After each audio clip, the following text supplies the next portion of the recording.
Morning, सत श्री अकाल, अस्सलाम वालेकुम। ਅੱਜ ਦਾ ਆਪਣਾ ਟੌਪਿਕ ਹੈ ਮੌਰੀਆ ਸਾਮਰਾਜ ਦੀ ਸਥਾਪਨਾ ਅਤੇ ਵਿਸਥਾਰ। ਕਾਫੀ ਬੱਚਿਆਂ ਦੇ ਮੇਰੇ ਕੋਲ ਮੈਸੇਜ ਆ ਰਹੇ ਸੀ, ਮੈਡਮ ਇਹ ਟੌਪਿਕ ਕਰਵਾ ਦਿਓ, ਤਾਂ ਕਰਕੇ ਟੌਪਿਕ ਕਰਵਾ ਰਹੀ ਹਾਂ। ਔਰ ਮੈਨੂੰ ਉਮੀਦ ਹੈ ਕਿ ਸਾਰਿਆਂ ਨੂੰ ਇਹ ਕਲੀਅਰ ਹੋ ਜਾਏਗਾ। ਅੱਜ ਬਹੁਤ ਹੀ ਈਜ਼ੀ ਤਰੀਕੇ ਨਾਲ ਕਰਾਂਗੇ। Let's go with me, last ਤੱਕ ਮੇਰੇ ਨਾਲ ਬਣੇ ਰਹੀਓ। ਮੌਰੀਆ ਸਾਮਰਾਜ ਦੀ ਸਥਾਪਨਾ 322 ਤੋਂ 321 ਈਸਵੀ ਵਿੱਚ ਚੰਦਰਗੁਪਤ ਨੇ ਕੀਤੀ ਸੀ। ਇਸ ਦਾ ਸਲਾਹਕਾਰ ਸੀ ਚਾਣਕਿਆ।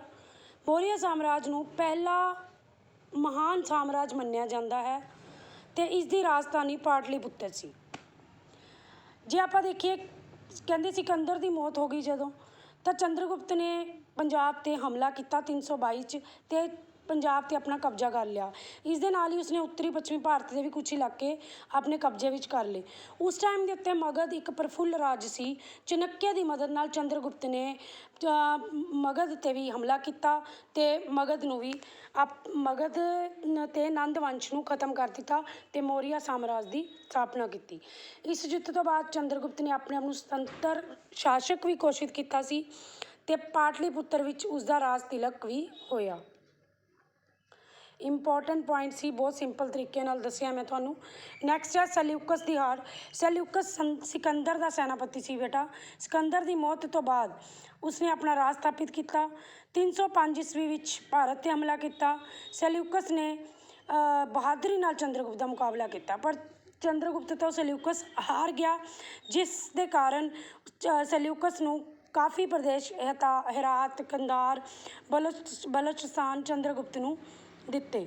ਸੈਲਿਊਕਸ ਨੇ ਚੰਦਰਗੁਪਤ ਦੇ ਦਰਬਾਰ ਵਿੱਚ ਆਪਣਾ ਇੱਕ ਰਾਜਦੂਤ ਭੇਜਿਆ ਸੀ, ਜਿਹਦਾ ਨਾਮ ਸੀ ਮੈਗਸਥਨੀਜ਼। ਮੈਗਸਥਨੀਜ਼ ਨੇ ਇੰਡਿਕਾ ਨਾਮ ਦੀ ਪੁਸਤਕ ਲਿਖੀ ਸੀ, ਜਿਸ ਤੋਂ ਚੰਦਰਗੁਪਤ ਦੇ ਰਾਜ ਦਾ ਪਤਾ ਲੱਗਦਾ ਸੀ। ਇਸ ਦੇ ਨਾਲ ਨਾਲ ਚੰਦਰਗੁਪਤ ਨੇ ਹੋਰ ਵੀ ਕਈ ਜਿੱਤਾਂ ਜਿੱਤੀਆਂ, ਦੱਖਣੀ ਭਾਰਤ ਅਤੇ ਮੈਸੂਰ ਆਦਿ ਪ੍ਰਦੇਸ਼ ਸ਼ਾਮਿਲ ਕੀਤੇ। ਕਹਿੰਦੇ ਚੰਦਰਗੁਪਤ ਮੌਰੀਆ 298 ਈਸਵੀ ਵਿੱਚ ਇਸ ਦੀ ਮੌਤ ਹੋ ਗਈ ਸੀ। ਇਸ ਤੋਂ ਬਾਅਦ ਇਸ ਦਾ ਪੁੱਤਰ ਬਿੰਦੂਸਾਰ ਗੱਦੀ 'ਤੇ ਬੈਠਾ। ਇਹ ਇੰਨਾ ਜ਼ਿਆਦਾ ਪ੍ਰਸਿੱਧ ਨਹੀਂ ਹੋਇਆ।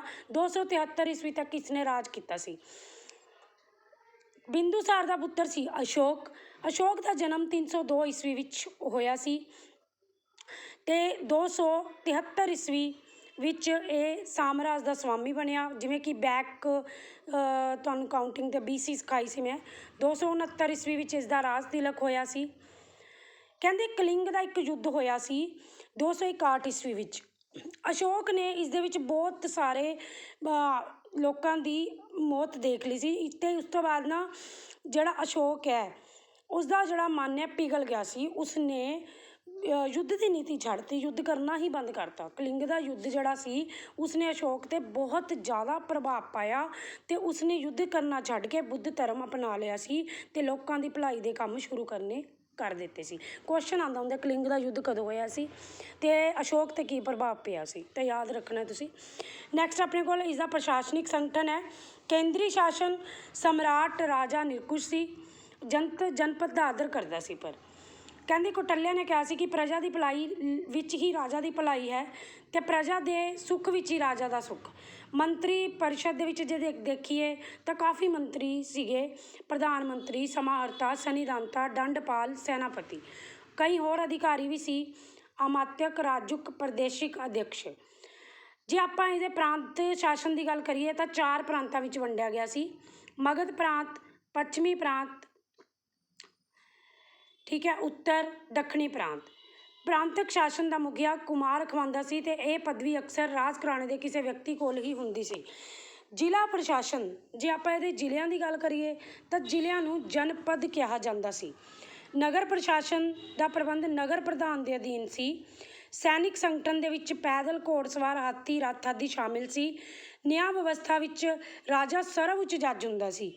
ਪ੍ਰਾਂਤ ਦਾ ਜੱਜ ਰਾਜੁਕ ਅਤੇ ਨਗਰ ਦਾ ਜੱਜ ਵਿਵਹਾਰਿਕ ਮਾਤਰ ਸੀ। ਸਜ਼ਾਵਾਂ ਬਹੁਤ ਕਠੋਰ ਸਨ, ਅਪਰਾਧ ਘੱਟ ਹੀ ਹੁੰਦੇ ਸੀ। ਇਹ ਗੱਲਾਂ ਤੁਸੀਂ ਯਾਦ ਰੱਖਣੀਆਂ ਨੇ। ਇਹ ਜਿੰਨਾ ਕੁ ਮੈਨੇ ਪੜ੍ਹਾਇਆ ਉਹਦੇ ਵਿੱਚੋਂ 2-4 ਕੁਐਸਚਨਸ ਮੈਂ ਤੁਹਾਨੂੰ ਦਿਖਾ ਰਹੀ ਹਾਂ।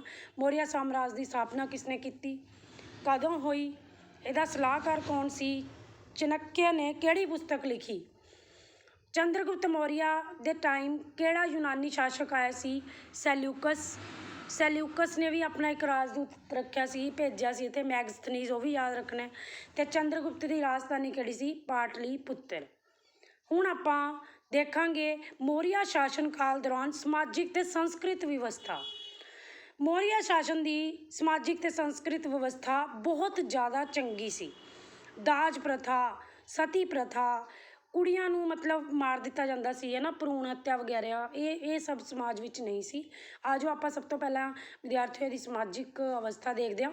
ਸਮਾਜਿਕ ਅਵਸਥਾ ਵਿੱਚ ਜੇ ਦੇਖੀਏ ਤਾਂ ਜਿਹੜਾ ਸਮਾਜ ਸੀ ਉਹ 4 ਜਾਤਾਂ ਬ੍ਰਾਹਮਣ, ਖੱਤਰੀ, ਵੈਸ਼, ਸ਼ੂਦਰ ਦੇ ਵਿੱਚ ਵੰਡਿਆ ਹੋਇਆ ਸੀ ਅਤੇ ਦਾਸ ਪ੍ਰਥਾ ਵੀ ਪ੍ਰਚਲਿਤ ਸੀ ਉਸ ਟਾਈਮ 'ਤੇ।